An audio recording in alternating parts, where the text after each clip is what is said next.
അങ്ങനെ എക്സാം തകൃതിയായിട്ട് നടക്കുവാട്ടോ. ഏകദേശം കഴിയാറായി. ഇനിയിപ്പോൾ 3 എണ്ണമുണ്ട്. ഇന്നിപ്പോൾ മലയാളം സെക്കൻഡാണ്. അങ്ങനെ രാവിലെ നമ്മുടെ സൈലത്തിൻ്റെ ക്ലാസ്സൊക്കെ കേട്ടുകൊണ്ട് പുള്ളി കുളിക്കാനൊക്കെ കയറി. അച്ഛൻ രാവിലെ വിളക്കൊക്കെ കത്തിച്ചു. ഞാനങ്ങനെ സിറ്റ് ഔട്ടിലോട്ടൊക്കെ ഒന്ന് ഇറങ്ങി.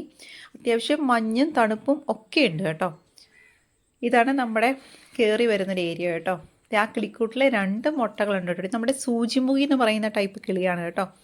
അവന്മാർ ആദ്യം ഒരു വാതിൽ കെട്ടി, പക്ഷേ ഇപ്പോഴത്തെ കുഞ്ഞൊരു ഡോറും കൂടി അവിടെ വെച്ചിട്ടുണ്ട് കേട്ടോ. എന്നിട്ട് അവന്മാർ അതുവഴിയായി ഇപ്പോൾ കയറുന്നത്. 2 മുട്ടയുണ്ട്.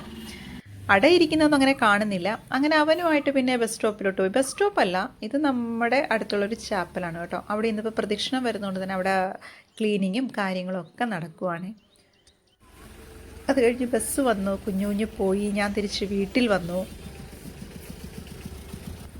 ഇന്ന് സംഭവം എനിക്ക് അത്രയ്ക്കും കൂടെ ഒരു പവർ ഇല്ലാത്തൊരു ദിവസമായിരുന്നു കേട്ടോ. എന്താണെന്നറിയില്ലാത്ത ഒരു ഒരു എന്തോ ഒരിത്. ഇന്നലെ കുറച്ച് വെള്ളം കൂടിയൊക്കെ കുറവായിരുന്നു മൊത്തത്തിലപ്പം. നമ്മുടെ വെള്ളം കൂടി കുറവാകുമ്പോൾ തന്നെ നമ്മുടെ ബോഡിയിൽ വല്ലാത്തൊരു മൂഡ് ഓഫ് തന്നെ നമുക്ക് എനിക്ക് ഫീൽ ചെയ്യും കേട്ടോ. കാരണം എൻ്റെ ബോഡി ഒന്ന് വീക്കാവും. അപ്പോൾ അതെല്ലാം എൻ്റെ മൂഡിനെ അഫക്റ്റ് ചെയ്യും. അപ്പോൾ എനിക്ക് ഈ മണ്ണും ചെടിയും വെയിലും വെട്ടവും ഒക്കെ കുറച്ച് കൂടുതൽ ഇഷ്ടപ്പെടുന്ന, എല്ലാവർക്കും ഇഷ്ടമാണ്, പക്ഷെ എനിക്ക് ഇച്ചിരി കൂടുതൽ ഇഷ്ടപ്പെടുന്നൊരു ടൈപ്പാട്ടോ. അപ്പം ഞാനത് കുറച്ച് നേരം ചെടികളെയൊക്കെ തഴുകിയും പിടിച്ചും എൻ്റെ ചെടികളെയൊക്കെ തൊട്ടും തലോടിയൊക്കെ കുറച്ച് നേരമൊക്കെ നടന്നിട്ടും എനിക്കങ്ങോട്ട് ഒരു പവർ കിട്ടുന്നുണ്ടായിരുന്നില്ല. അപ്പം ഞാൻ വിചാരിച്ചു ഇങ്ങനെ ഇരുന്നാൽ ശരിയാവത്തില്ല, ഒരു സുഖമില്ല. അപ്പോൾ എവിടെയെങ്കിലും ഒന്നൊരു ഇച്ചിരി നേരം പോകാമെന്ന് കരുതിയപ്പോൾ അതിനായിട്ട് എനിക്ക് അങ്ങോട്ടൊരു അതും സെറ്റാവുന്നില്ല. പിന്നെ ഞാൻ രാവിലത്തെ ബ്രേക്ക്ഫാസ്റ്റൊക്കെ കഴിച്ചു, പതിയെ കിച്ചണിലോട്ട് കയറി. അപ്പം അത്യാവശ്യം കുറച്ച് കറികളൊക്കെ ഇരിപ്പുണ്ട്. ഇന്നലത്തെ മീൻ കറി ഇരിപ്പുണ്ട്, മോര് കറി ഇരിപ്പുണ്ട്. അപ്പം ഞാൻ വിചാരിച്ചു ഇത്തിരി ലാവിഷായിട്ട് കൊച്ചു രീതിയിൽ കുഞ്ഞിക്കറികളൊക്കെ ആയിട്ട് ഒന്നും ആവശ്യമായിട്ട് ഫുഡ് അടിക്കാം. അപ്പോൾ ഇന്നിപ്പോൾ ചോറ് വെച്ചിരുന്നത് കുക്കറിലാണ്. കുക്കറിൽ ചോറ് വയ്ക്കുന്ന രീതി എനിക്ക് അത്ര കൃത്യമായിട്ട് അറിയത്തൊന്നുമില്ല.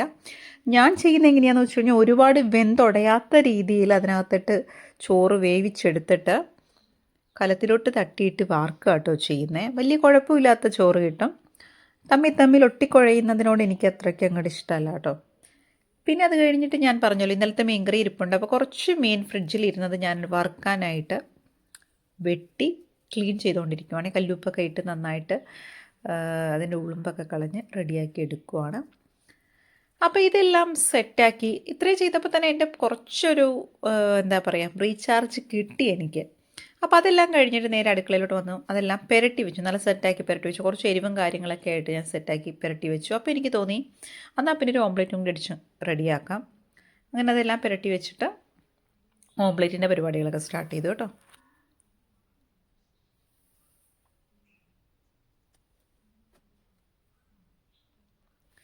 ചില ദിവസങ്ങളിൽ നമ്മൾ ഇതുപോലെ ചെറിയ ചെറിയ ഒരു ട്രീറ്റ്, എന്താ പറയുക, ഒരു കുഞ്ഞു ട്രീറ്റൊക്കെ നമുക്ക് നമ്മളോട് തന്നെ ചെയ്യാം കേട്ടോ.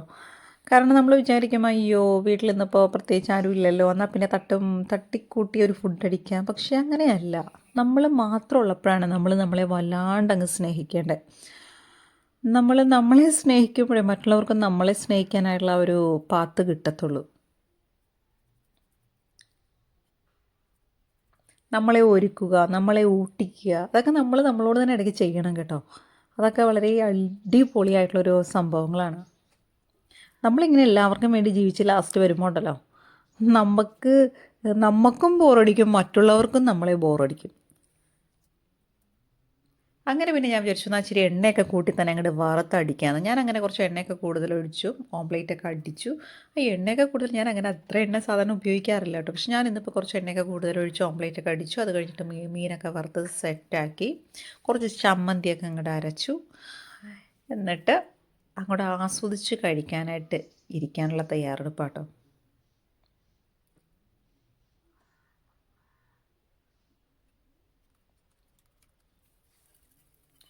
മുട്ടയൊക്കെ അടിച്ച് ഒഴിക്കുമ്പോൾ തന്നെ പതപ്പതാന്ന് അങ്ങോട്ട് പൊങ്ങി വന്നപ്പോൾ തന്നെ എന്തൊരു സന്തോഷമാണെന്ന് അറിയാമോ.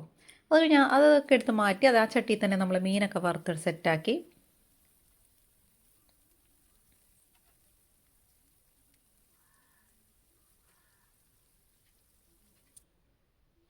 അപ്പോൾ ഞാൻ ആകെ ഡള്ളായിട്ടിരിക്കുമായിരുന്നു. മുടിയൊക്കെ ഇങ്ങനെ വല്ലാണ്ട് കോക്കറി ബീപ്പറി എന്നൊക്കെ പറഞ്ഞു. അപ്പോൾ ഇതൊക്കെ കഴിഞ്ഞപ്പോൾ തന്നെ എനിക്ക് എൻ്റെ മനസ്സിനൊരു സന്തോഷം കിട്ടി. ഞാനപ്പോൾ എന്നെ തന്നെ നോക്കി വന്ന് എന്താ പറയുക സ്വയം മോട്ടിവേറ്റ് ചെയ്യാൻ ശ്രമിച്ചുകൊണ്ടിരിക്കുക.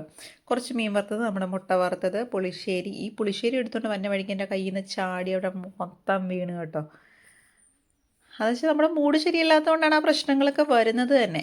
പാമ്പി ചെല്ലുന്നിടം പാതാളമെന്ന് പണ്ടുള്ളവർ പറയുന്നത് വെറുതെ അല്ല. നമ്മുടെ മൂഡ് ശരിയല്ലെങ്കിൽ നമ്മൾ നിൽക്കുന്ന ആ സിറ്റുവേഷനും ആകെ ഡാർക്കാവും. അപ്പോൾ അതെല്ലാം ഞാൻ ക്ലീൻ ചെയ്തു. അത് കഴിഞ്ഞിട്ട് ഇതൊക്കെ എടുത്തുകൊണ്ട് വന്നിട്ട് എനിക്ക് അകത്തിരുന്ന് കഴിക്കാൻ തോന്നിയില്ല. ഞാൻ നമ്മുടെ സിറ്റ് ഔട്ടിലോട്ട് വന്നു. അവിടെ വന്ന് കുത്തിയിരുന്ന് കാക്കയോടും കിളികളോടൊക്കെ കഥയൊക്കെ പറഞ്ഞ് ആസ്വദിച്ച് ഫുഡ് അടിച്ചു കേട്ടോ. അപ്പോൾ തന്നെ എൻ്റെ മൂഡൊക്കെ ഒന്ന് മാറി. അതിനുശേഷം എനിക്കിത് അത്യാവശ്യം നന്നായിട്ട് വോയിസ് ഓവർ കൊടുക്കാം.